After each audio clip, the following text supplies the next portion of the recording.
My name is Beatrice, and at 72 years old, I thought I had seen every humiliation life could offer. I was wrong. The moment that changed everything happened on a rainy Tuesday afternoon when my 15-year-old granddaughter, Dorothy, deliberately pushed me into the muddy garden path. Asterisk grandma can't even stay on her feet anymore.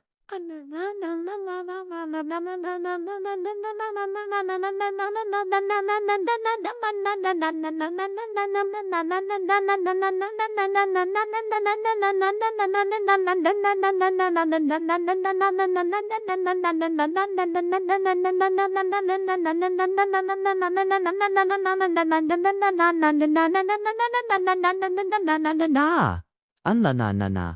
I see if we can re with you so na at we see with you so re and I to see us so what do we see with sick on I k fi joy see we see you we with all kai get I what to you see can I get or we could you to second to act I could give a knocked to you league I fight you waste and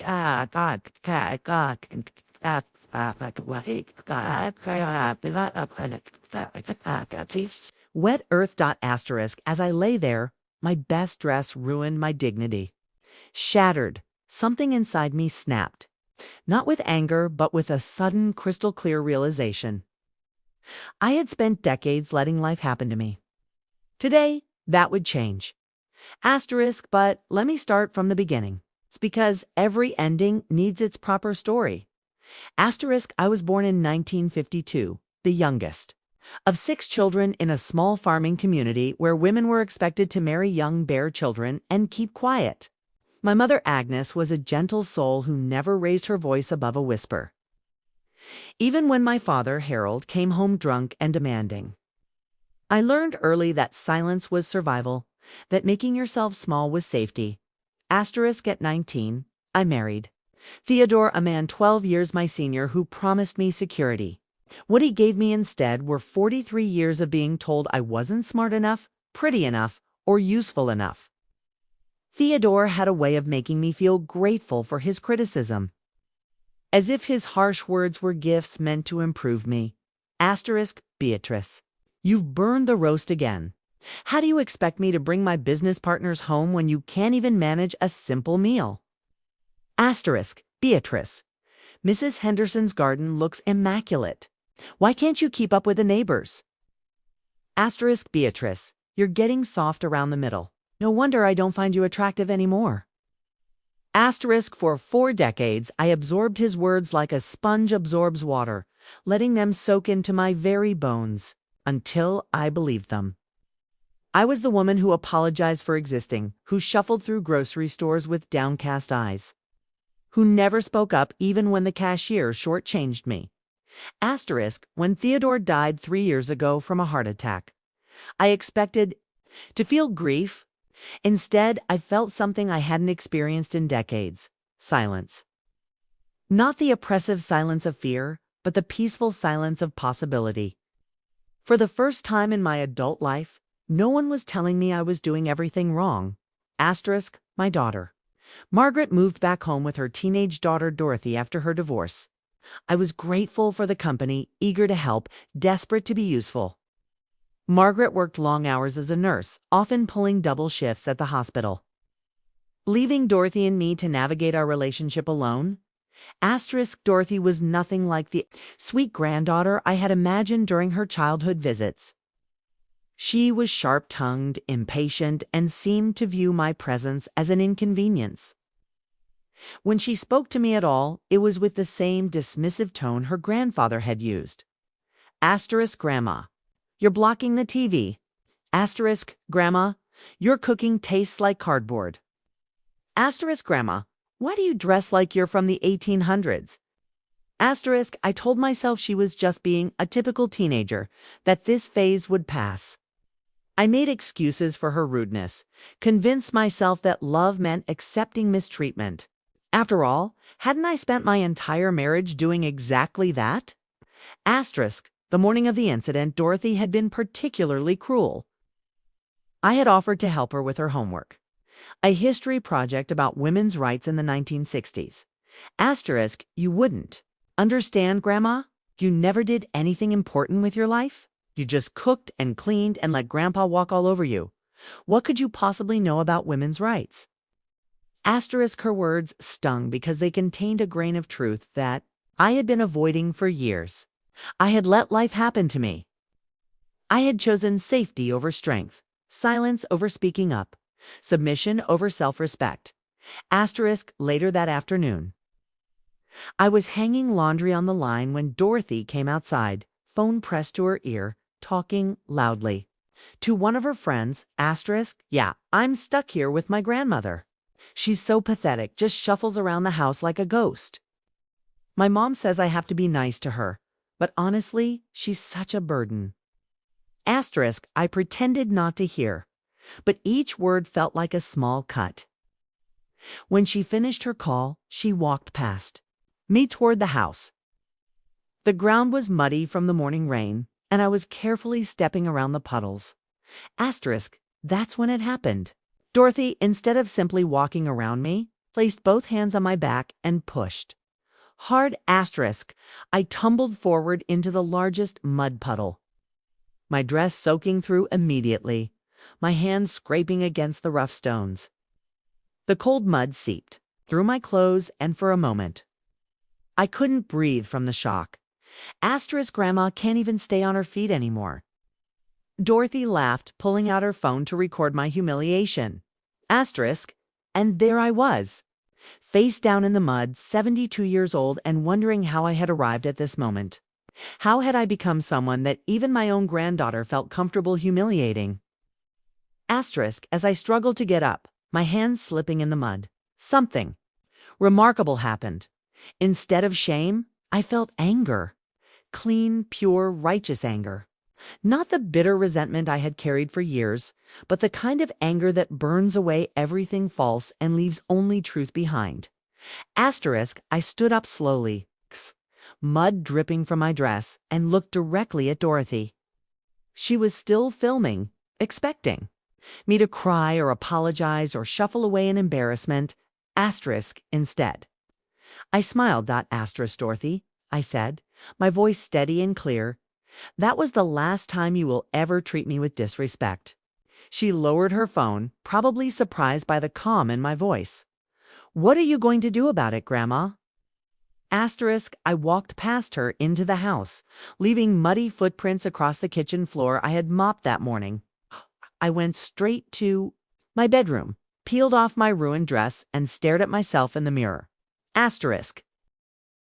What I saw wasn't the defeated woman I expected. Yes, there were wrinkles around my eyes and gray in my hair. Yes, my body showed the wear of 7 decades. But my eyes were clear, and for the first time in years, they held determination instead of defeat. Asterisk, I took a hot shower, washing away the mud and, symbolically, years of accepting unacceptable treatment. When I emerged, I put on my best blue dress, the one Theodore had always criticized as too fancy for every day. I did my hair carefully, applied lipstick, and looked at myself again. Asterisk, this time I saw Beatrice. Not Theodore's disappointing wife or Dorothy's pathetic grandmother, but me. A woman with 72 years of experience, wisdom earned through struggle, and strength I had forgotten I possessed. Asterisk, my first action was practical. I called my bank and scheduled an appointment to discuss my finances. Theodore had always handled our money, insisting I was too simple to understand investments and savings. After his death, I had been afraid to take control, worried I would make mistakes. Asterisk, that evening, Margaret came home exhausted from her shift. She found me in the kitchen, not cooking dinner as usual, but sitting at the table with a cup of tea and a notebook. Asterisk, Mom, what happened to the floor? There's mud everywhere, and why haven't you started dinner? Asterisk, sit down, Margaret. We need to talk. Asterisk, I told her everything. Dorothy's constant disrespect, the incident in the garden, and my decision that things were going to change. Margaret listened, her expression shifting from irritation to surprise to something that might have been respect. Asterisk, I had no idea Dorothy was treating you that way. I'll talk to her. No, I said firmly.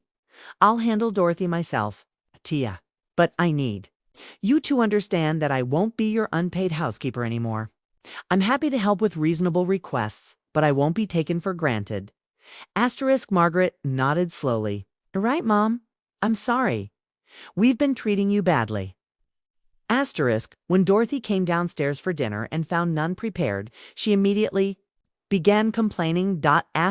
Grandma, where's dinner? I'm starving. Dorothy, I said, standing up to face her. From now on, you will address me as grandmother or Mrs. Patterson. The disrespect stops today. She laughed, the same cruel laugh from the garden. Or what? I walked to my purse and pulled out my phone. With a few taps, I showed her the screen. I've just made a donation to the local teen center in your name. $50 from your college fund. Every time you speak to me disrespectfully, another $50 goes to charity. Her eyes widened. You can't do that. I absolutely can. Your grandfather left me in charge of all family finances, including your college fund. Respect is earned and maintained, Dorothy. If you want my financial support for your future, you'll learn to treat me with dignity. If you're enjoying this story of transformation and finding inspiration in Beatrice's journey, please take a moment to follow our channel for more empowering stories that celebrate the strength and wisdom of every generation. Over the following weeks, I implemented more changes. I enrolled in a computer class at the senior center, finally learning to use technology that had intimidated me for years. I joined a book club, rediscovering my love of reading that Theodore had dismissed as wasteful. I started volunteering at the local women's shelter, helping other women find their strength. The most significant change came when I met Violet at the book club. She was 81, sharp as a tack, and had recently started her own small business making and selling quilts online. Beatrice. She said one afternoon over coffee, "You have beautiful handwriting. Have you ever considered offering calligraphy services? If all these young people wanting handwritten invitations for their weddings, you could make good money." The idea terrified and thrilled me in equal measure. Me? Start a business? 72 but why not? I spent the next month researching, practicing, and building confidence. I created business cards, set up a simple website with help from my computer class instructor, and began offering calligraphy services for weddings, special events, and custom artwork. My first client was a young bride who wanted hand-lettered invitations for her vintage-themed wedding. When she saw my work, she cried. These are absolutely beautiful. You're so talented, talented. When was the last time someone had called me talented? Within 3 months, I had more clients than I could handle. Word spread through the community about the elegant grandmother who created beautiful custom lettering. I was making more money than I had ever earned in my life. And more importantly, I was proud of my work. Dorothy's attitude began to change gradually. It started with small things, helping me carry supplies to my car when I had client appointments, asking questions about my business. The respect I had demanded was slowly becoming genuine. One evening, she found me working on a particularly complex wedding invitation at the kitchen table. Grandmother. She said, and I noticed she had started using the formal address without being reminded. I need to apologize. I looked up from my work, seeing something different in her expression. Shame, perhaps, but also something that looked like admiration. I was horrible to you. The thing with the mud. I recorded it because I thought it was funny. It's going to post it online for my friends to see. But I deleted it instead. I kept watching it, and all I could see was how cruel I was being to someone who never did anything but tried to be kind to me. She sat down across from me, tears in her eyes. When you started your business, when you stopped letting me walk all over you, I realized something. You're not weak like I thought. You're actually really strong. Stronger than me, probably. I was treating you badly because I was angry about my dad leaving, and you were an easy target. That was wrong. I set down my pen and reached across the table to take her hand. Dorothy, we all make mistakes. What matters is learning from them. I spent decades letting people treat me poorly because I thought that's what I deserved. But I learned something important. We teach people how to treat us by what we accept. Asterisk, I want to be strong like you. She said quietly, asterisk, you already are strong. You just demonstrated that by apologizing and taking responsibility for your actions. That takes real courage. Asterisk, our relationship transformed from that moment. Dorothy became genuinely interested in my business and my life. She helped me organize my supplies, learn to answer business calls professionally, and even started handling my social media presence. Asterisk's grandmother, you need to see this, she said one afternoon, showing me her laptop screen. Look at all these comments on your Instagram page. Asterisk, I scrolled through dozens of messages from women of all ages, sharing their own stories of finding strength later in life, thanking me for inspiring them to start their own businesses, to stand up for themselves, to refuse to be invisible. One message particularly moved me. Dear Mrs. Patterson, I'm 68 and just left my husband of 45 years after seeing your story. I always thought it was too late to change my life.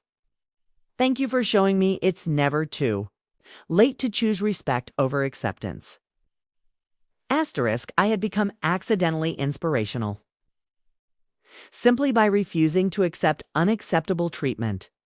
Asterisk, 6 months after the mud incident, I was invited to speak at the local women's club about starting a business. After retirement, as I stood at the podium, looking out at faces ranging from their 50s to their 80s, I felt something I had never experienced before: pride in my own voice. Asterisk, ladies, I began, I want to tell you about the day my granddaughter pushed me into the mud and how it became the best day of my life. Asterisk, I shared my story, the decades of accepting disrespect, the moment of clarity in the mud, and the transformation that followed. I talked about the importance of setting boundaries, discovering hidden talents, and refusing to become invisible just because society expects older women to fade away.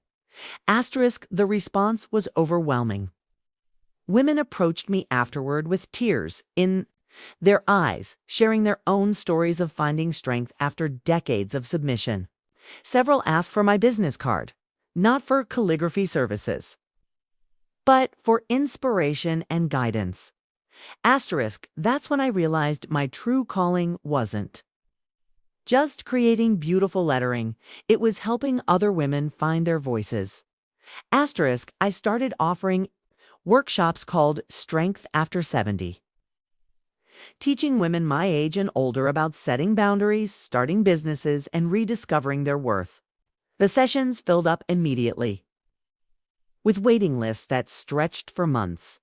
Margaret watched my transformation with amazement and pride. Mom, I never realized how much Dad held you back. You're like a completely different person. Asterisk, I'm not different, I told her. I'm just finally being myself. Asterisk, Dorothy, now 17, had become my biggest supporter and business partner. She managed my website, handled my social media, and even started her own small business doing graphic design for my clients who wanted modern touches. Alongside traditional calligraphy, Asterisk's grandmother, she said one day as we worked together on a large wedding order, I'm sorry it took me so long to see how amazing you are. Asterisk, sweetheart, I'm sorry it took me 72 years to see it myself. Asterisk, the most rewarding moment came a year after the mud incident. I was teaching a workshop when a woman in her 60s raised her hand. Asterisk, Mrs. Patterson, I have a question. What if people in your life don't want you to change? What if they liked you better when you were quiet and accommodating? Asterisk, I smiled, remembering the woman I used to be, always apologizing. always shrinking, always accepting crumbs and calling them kindness. Asterisk, then those people don't love you, I said gently. They love controlling you. There's a difference. People who truly love you will celebrate your strength, not resent it. The room was silent for a moment, then erupted in applause. After the workshop, phrase cost, the same woman approached me privately. Asterisk, my husband is furious that I started taking these classes. He says I'm becoming difficult. Asterisk, you're not becoming difficult, I told her. You're becoming empowered. And some people can't handle empowered women because it threatens their ability to control us. She nodded, understanding dawning in her eyes. What should I do? Asterisk, whatever makes you feel proud when you look in the mirror. Life is too short to spend it apologizing for taking up space. Asterisk, I often think about that moment in the mud now, how it felt like the end of everything but was actually the beginning. The cold shock of the water, the humiliation of Dorothy's laughter, scrape of stones against my palms, all of it necessary to wake me up from a decades-long sleep. Asterisk, today. My calligraphy business thrives. I have clients across 3 states and a waiting list that stretches months ahead. My workshops have expanded to include online sessions, reaching women who can't attend in person. I've been featured in local newspapers and magazines as an example of successful entrepreneurship after retirement. Asterisk, but the external success isn't what matters most. What matters is the woman I see in the mirror each morning, eyes clear, spine straight, voice strong. What matters is Dorothy now heading off to college with confidence and self-respect I helped her build. What matters is Margaret, who has learned to see me as a person rather than just a convenient helper. Asterisk, most importantly, what matters is the message I share with every woman who will listen. It's never too late to demand better for yourself. Asterisk, last week, Dorothy called me from college with excitement in her voice. Asterisk, grandmother, I'm taking a women's studies class, and I told my professor about you. She wants to interview you for a research project about women finding empowerment later in life. She says you're part of a growing movement of older women refusing to be invisible. Asterisk, a movement. Me, part of a movement, asterisk. The girl who once pushed me into the mud now introduces me as her hero. The daughter who once took me for granted now seeks my advice on major decisions. The community that once saw me as a quiet widow now recognizes me as a successful businesswoman, an inspirational speaker. Asterisk, but perhaps the most significant change is internal. I no longer apologize for existing. I no longer shrink to make others comfortable. I no longer accept disrespect as the price of being loved. Asterisk, I learned that strength isn't about never falling down. It's about deciding what you'll accept when you get back up. Asterisk. So remember this, dear friends, and please consider joining our community by hitting the subscribe button to stay connected with stories that celebrate your strength and wisdom. Every day is a chance to choose respect over resignation, courage over comfort, and dignity over desperation. Asterisk, your age is not your limitation. It's your liberation from caring what others think. Your wrinkles are not flaws. They're proof you've survived. Your voice is not too old to matter. It's seasoned enough to command respect. Asterisk, the mud washed off that day, but the lesson remains. Sometimes we have to fall all the way down before we remember how strong we are when we stand back up. Asterisk, I am Beatrice Patterson. Okay, and at 73, I'm just getting started. Asterisk.